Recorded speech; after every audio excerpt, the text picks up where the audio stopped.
So in this video we are going to look over electrostatics and how we can approach electrostatics and solve some of these problems using various physics formulas. So the process that produces electric charges on objects is called electrification, and because the electric charge is confined to an object that is not moving, it's called an electrostatic charge. So the way the basic law of electrostatics works is that objects that are similarly charged will repel each other, and those that are opposite charges will attract. So like charges repel, opposites attract. Static electricity is a stationary electricity formed when we have electrical charges at rest, and it's most commonly produced by friction between two surfaces that are in close contact with one another. Electric charge and matter. All electrons have the exact same charge. It's a negative charge. The charge on protons in the nucleus is positive. So you'll notice that electrons have a negative charge. Protons have a positive charge. They have opposite charges of one another. The magnitude of an electron's charge is 1.6 times 10 to the negative 9th. You might want to write that down. And the units used are called coulombs, abbreviated C. And here's just a little example. So it's a picture showing charging of both an amber and a glass rod, and it shows that you have different electrical charges. Here we have both having negatives, so we have a repelling. Here we have a negative and a positive, so we have the attraction. Again, going back over that like charges repel, opposite charges attract.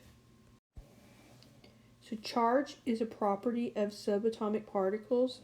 Remember that there's three basic types of subatomic particles. There's protons, neutrons, and electrons. Neutrons are neutrally charged, so we're not really interested in them. Protons are positively charged. Neutrons are negatively charged. And so because we have one with a positive, one with a negative, they attract. Like charges repel, opposite charges attract. And then our charges can be symbolic of fluids in that they can be in two states. They can be in a static state or they can be in a dynamic state.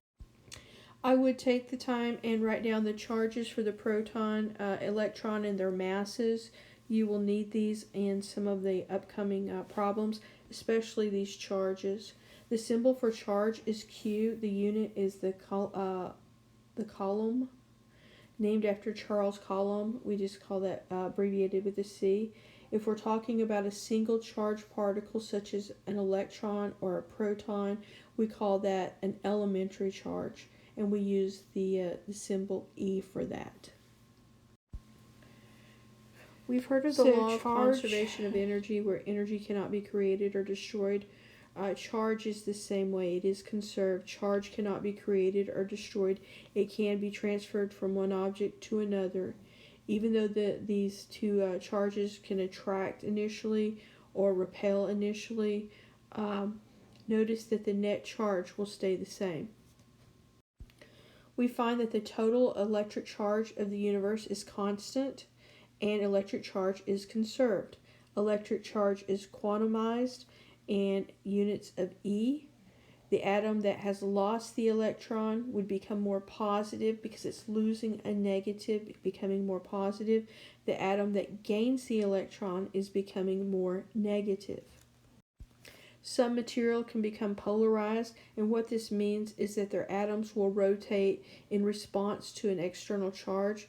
So this is how an object can attract a neutral one.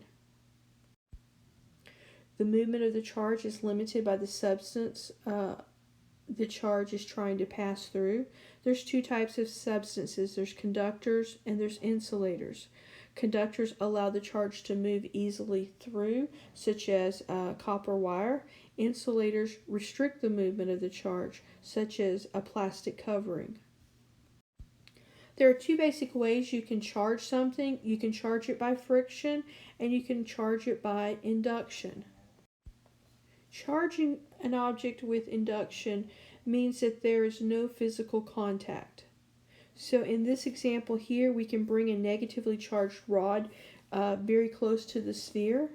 The protons in the sphere are localized near the rod where the electrons are being repelled.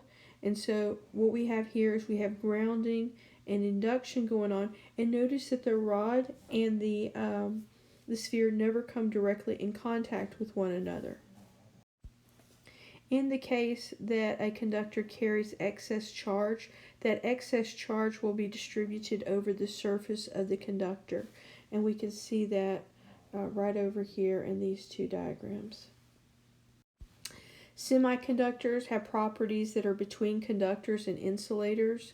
And so the semiconductors' properties change with their chemical composition. For example, silicon and germanium are examples of semiconductors.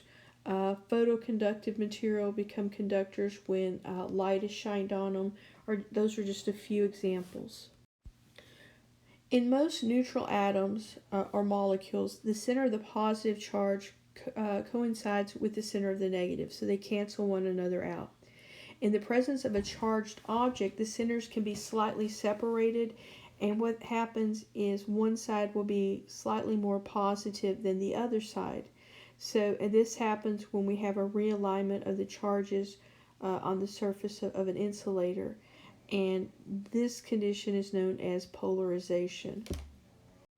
An example of polarization that you'd be aware of would be, say you take a comb, and I've got that over here, and it attracts little bits of paper, and that's going to be due to the polarization of the paper.